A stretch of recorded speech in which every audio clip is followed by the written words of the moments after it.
नमस्कार। आज चैत्र कृष्ण चतुर्थी शके 1937 संकष्ट चतुर्थी सादर करत आहोत ठाणे वार्ता। ठळक घडामोडी। ठाणे मेट्रोचं याच वर्षी भूमिपूजन करण्याचं मुख्यमंत्र्यांचं सभागृहात आश्वासन। ठाणे महापालिकेच्या सर्वसाधारण सभेचं थेट प्रक्षेपण करण्याची कल्पना आणि बुडीत गेलेल्या सीकेपी बँकेला नवसंजीवनी देण्यासाठी संजीवनी पॅनल निवडणुकीच्या रिंगणात।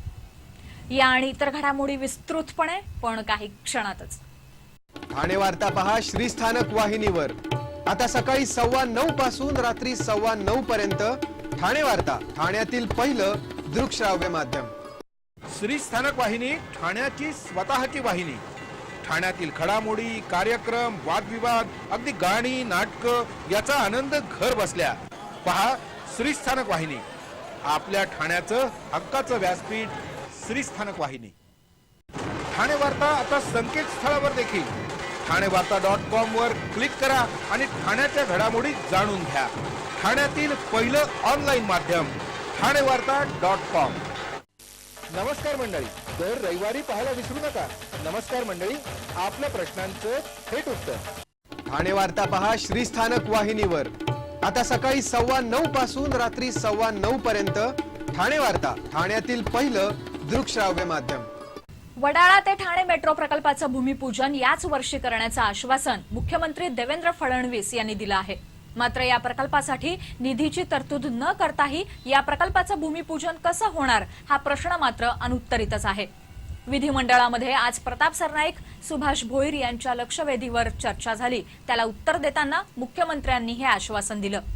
मुंबई शहरात मेट्रो रेल्वे प्रकल्प टप्प्याटप्प्यानं राबवण्याकरता मुंबई महानगर प्रदेश विकास प्राधिकरणानं एक बृहत विकास आराखडा तयार केला आहे। या बृहत विकास आराखड्यामध्ये 172 किलोमीटर लांबीचे 9 मेट्रो मार्ग प्रस्तावित आहेत।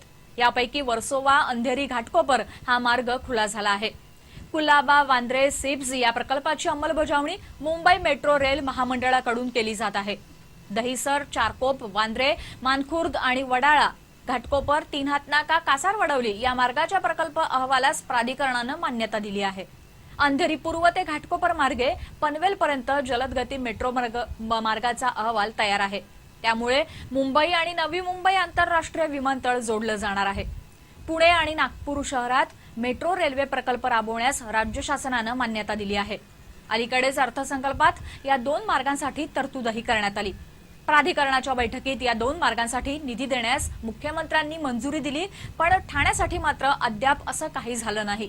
आज यावर आमदार प्रताप सरनाईक यांनी ठाणे मेट्रो प्रकल्पाची कहाणी कथन केली। 2009 आणि 2014च्या अधिवेशनात मेट्रो प्रकल्पाच्या लक्षवेधीवरून झालेल्या गोंधळानंतर आपल्याला आणि एकनाथ शिंदे यांना निलंबित करण्यात आलं होतं। आज तेच एकनाथ शिंदे पालकमंत्री आहेत। ज्या उदय सामंत यांना प्रश्न विचारला होता तेच उदय सामंत नगरविकास राज्यमंत्री म्हणून उत्तर देत होते। जे सदस्य नागपूरचे असताना सुद्धा ठाण्याच्या मेट्रो संदर्भात आमच्या पाठीशी उभे होते तेच आज मुख्यमंत्री आहेत। पुण्याला न्याय मिळतो, नागपूरचं काम सुरू होतं, पण ठाण्याबाबत मात्र निर्णय होत नाही। त्यामुळे ठाणे मेट्रो प्रकल्पाच्या भूमिपूजनाचा कार्यक्रम जोपर्यंत निश्चित होत नाही तोपर्यंत आपण खाली बसणार नाही अशी भूमिका प्रताप सरनाईक यांनी घेतली। त्यावेळी मुख्यमंत्र्यांनी याच वर्षात आपल्यासह एकनाथ शिंदे यांच्या समवेत मेट्रो प्रकल्पाचं भूमिपूजन केलं जाईल असं आश्वासन सभागृहात सरनाईक यांना दिलं आहे।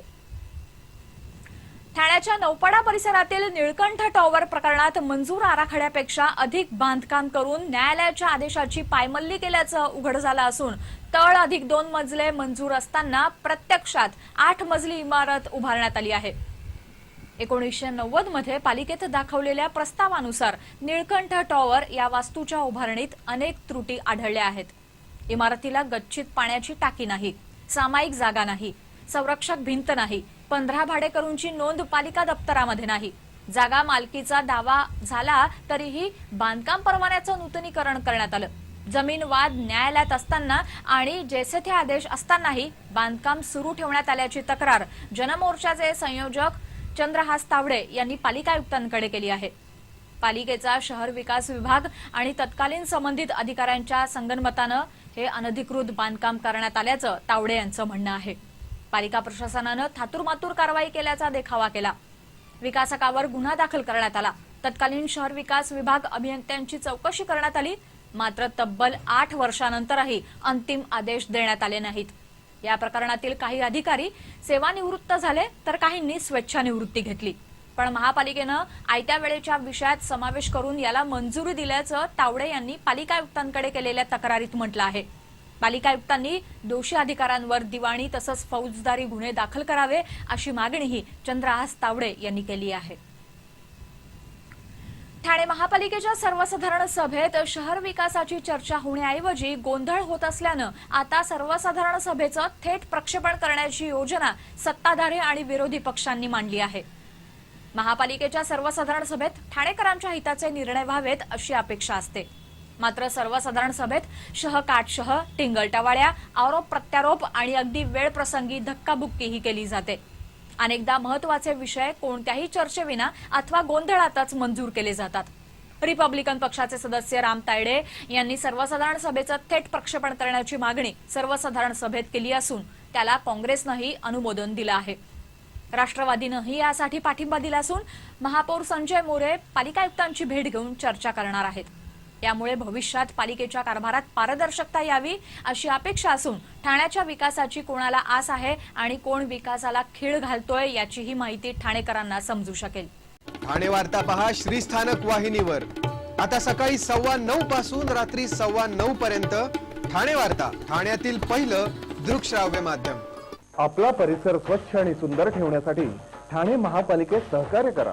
ओला सुका कचरा वेगवेगळा जमा करा आणि रोगराईपासून मुक्तता मिळवा। ठाणे वार्ता आता संकेतस्थळावर देखील ठाणेवार्ता.com वर क्लिक करा आणि ठाण्याच्या घडामोडी जाणून घ्या।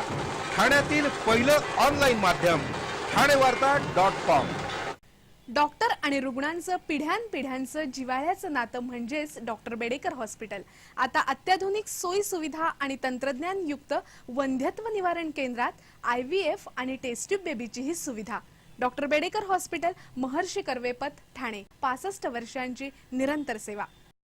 जयपुरी ज्वेलरी एक्झिबिशन कम सेल, 50% बचत। American diamond sets, mangalsutra, fancy bracelet, fancy earring top, radium आणि गोल्ड प्लेटेड बांगड्या आणि अन्य ज्वेलरी फक्त जयपुरी ज्वेलरी एक्झिबिशन मध्ये, अशोका बेसमेंट जवळ, गोखले रोड, नौपाडा, ठाणे पश्चिम। ठाणे वार्ता पहा श्रीस्थानक वाहिनीवर आता सकाळी 9:15 पासून रात्री 9:15 पर्यंत ठाणे वार्ता, ठाण्यातील पहिलं दृकश्राव्य माध्यम। ठाण्यातील 14 रिक्षा चालकांवर अघोषित रिक्षा बंद दरम्यान तोडफोड केल्याप्रकरणी गुन्हे दाखल करण्यात आले आहेत। ठाणे रिक्षा टॅक्सी संयुक्त कृती समितीच्या वतीनं प्रादेशिक परिवहन विभागातर्फे रिक्षा चालकांवर केलेल्या कारवाईवर विरोध दर्शवण्यासाठी एक मोर्चा काढण्यात आला होता। यावेळी प्रादेशिक परिवहन विभागावर दबाव आणण्यासाठी रिक्षा चालकांनी मोर्चात सहभागी न होणाऱ्या काही रिक्षांची तसंच खासगी बसेसची मोडतोड केली होती।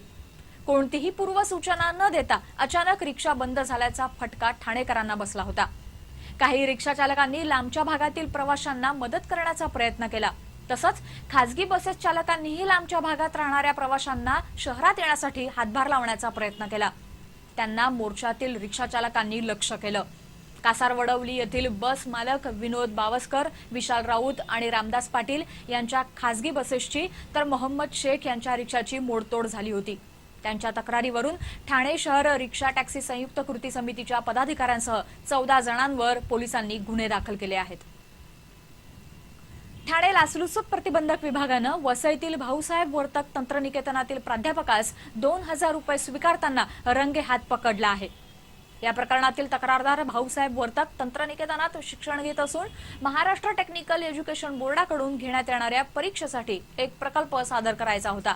हा प्रकल्प मंजूर करण्यासाठी या तंत्रनिकेतनातील प्राध्यापक चंद्रकांत विश्वकर्मा यांनी तक्रारदारांकडे 6000 रुपयांची मागणी केली होती। त्यातील 4000 रुपये विश्वकर्मा यांना देण्यात आले होते। त्यानंतर लाचलुचपत प्रतिबंधक विभागाकडे आलेल्या तक्रारीनुसार उर्वरित 2000 रुपये स्वीकारताना चंद्रकांत विश्वकर्मा यांना रंगेहात पकडण्यात आला आहे। डॉक्टर बाबासाहेब आंबेडकर सामाजिक सप्ताहानिमित्त ठाण्यात विविध कार्यक्रमांचं आयोजन करण्यात आलं आहे। आजपासून 14 एप्रिलपर्यंत हा सप्ताह साजरा केला जात आहे। उद्या सामाजिक न्याय विभागांतर्गत सर्व महामंडळातर्फे राबवण्यात येणाऱ्या विविध योजनांतर्गत कर्जाचं लाभार्थ्यांना वाटप केलं जाणार आहे। 10 एप्रिलला बेडेकर इन्स्टिट्यूट ऑफ मॅनेजमेंटमध्ये जिल्ह्यातील सर्व माध्यमांचे प्रतिनिधी, दृकश्राव्य आणि प्रसार माध्यमांकरता 1 दिवसाची कार्यशाळा आयोजित करण्यात आली आहे. 11 एप्रिलला रक्तदान, 13 एप्रिलला समाज प्रबोधनपर विषयावर व्याख्यान आयोजित करण्यात आलं आहे. सीकेपी बँकेच्या सध्याच्या अवस्थेला बँकेच्या आधीच्या संचालकांचा गैरकारभार जबाबदार असल्याचा आरोप संजीवनी पॅनेलतर्फे करण्यात आला आहे. एका पत्रकार परिषदेत बँकेच्या निवडणुकीविषयी माहिती देताना संजीवनी पॅनेलच्या सदस्यांनी हा आरोप केला. गेल्या काही वर्षांपासून वादग्रस्त ठरलेल्या सीकेबी बँकेच्या संचालक मंडळासाठी येत्या रविवारी निवडणूक होत असून या निवडणुकीत 3 पॅनल आपलं नशीब आजमावत आहेत. संचालक मंडळाच्या निवडणुकीत दिशाभूल करण्यासाठी बँकेचे काही जुने संचालक आणि बँक बचाव समितीतील काही पदाधिकाऱ्यांनी एकत्र येऊन एक पॅनल उभं केलं असून या पॅनलचं नाव संजीवन आहे. तर आमचं पॅनल हे संजीवनी पॅनल असून मतदारांमध्ये संभ्रम निर्माण करण्यासाठी हा प्रकार करण्यात आल्याचा आरोपही यावेळी करण्यात आला. तिसरं पॅनल हे परिवर्तन नावानं निवडणुकीला सामोरं जात आहे. मे 2012 मध्ये बँकेवर प्रशासक नेमण्यात आला. त्यावेळी बँकेकडे 1000 कोटींच्या ठेवी होत्या आणि ठाणे मुंबईमध्ये बँकेच्या 8 शाखा होत्या. मात्र बँकेच्या संचालकांनी केलेलं चुकीचं कर्ज वाटप, आपापसात घेतलेली कर्ज, मनमानी कारभार, रिझर्व्ह बँकेच्या नियमांचं उल्लंघन असे गैरप्रकार केल्यानं बँक प्रशासकांच्या ताब्यात गेली. प्रशासकांकडे कारभार आल्यानंतर सध्या बँकेकडे अवघ्या 500 कोटींच्या ठेवी उरल्या आहेत. बँक पुन्हा सुरळीत सुरू होण्यासाठी श्रीधर खानोलकर यांच्या नेतृत्वाखाली बँक बचाव समिती स्थापन करण्यात आली. पण या समितीनं नंतर ज्यांच्यावर आरोप केले त्यांच्याशीच हातमिळवणी केली. बँकेची निवडणूक 4 दिवसांवर आली असतानाही फारशा भागधारकांना निवडणुकीची माहितीही नाही. बुडीत गेलेल्या सीकेबी बँकेला नवसंजीवनी देण्यासाठी संजीवनी पॅनल निवडणुकीच्या रिंगणात असल्याचा दावा यावेळी करण्यात आला.